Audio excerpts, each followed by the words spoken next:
কোথায় যাচ্ছে তুমি এখন? এখন আমি ভোট দিতে যাচ্ছি। আজকে আমাদের এখানে ভোট। তোমরা নিশ্চয়ই এত তাড়াতাড়ি ভোট দেওয়া হয়ে গেছে তোমাদের। এখন দেখো 12:30 বাজে। আমার ভীষণ দেরি হয়ে গেল। সকাল থেকে রান্না করেই যাচ্ছি। কেন জানো তো? সকালে রুটি তরকারি করেছি।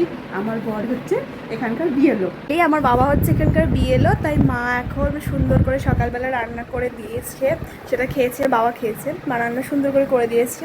তারপরে এখন রুটি আবার তরকারি করেছি, তারপরে এখন রান্না বান্না করেছি। এগুলো সব গুছিয়ে টুছিয়ে নিয়ে যাব। ভোট কেন্দ্রে বসে আছে সারাদিন। সেই সকাল 6টা থেকে বসে রয়েছে, এখন 12টা বাজে, 12:30 বাজে। তো আমার মা সেই জন্য রান্না বান্না করে ওই জন্য আমার দেরি হয়ে গেল। তোমাদের সবার ভোট দেওয়া হয়ে গেছে বুঝতে পেরেছি, কিন্তু আমি এখন যাব। তো আমি রেডি হয়ে গেছি, এখন খাবারটা আবার গোছাবো। চলো আবার খাবারটা গোছানো যাক। দেখো এখানে এত কিছু রান্না করেছে আমার মা, তোমাদেরকে এক এক করে বলি। এটা হচ্ছে টক ডাল, এখানে আছে বেগুন ভাজা, আলু ভাজা, এখানে আছে কুমড়ো ভাজা। বেসিক্যালি বাবা বেগুন ভাজা খেতে অতটা পছন্দ করে না, সেই জন্য কুমড়ো ভাজা করেছে মা। আর এখানে আছে পাবদা মাছের সর্ষে, আর এখানে পরিমাণ মতো ভাত দিয়ে দিয়েছে। হ্যাঁ, এই চাল পাঁচ দিয়ে এখানে দিয়ে দেবো, ডালটা আলাদা করে দেবো।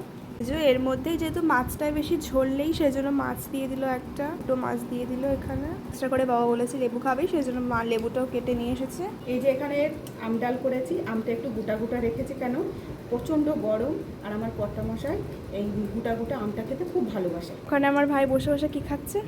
আলু ভাজা। টিফিন বাটিটা দুটোই আটকে দিয়েছে। তোমরা তো জানোই এটাতে ডাল আছে, এটাতে ভাত আর যা যা দেখলে সেগুলো আছে। এই যে আমি রেডি হয়ে গিয়েছি, ভোট দিতে যাই। আর পেজটাকে ফলো করে পাশে থেকো।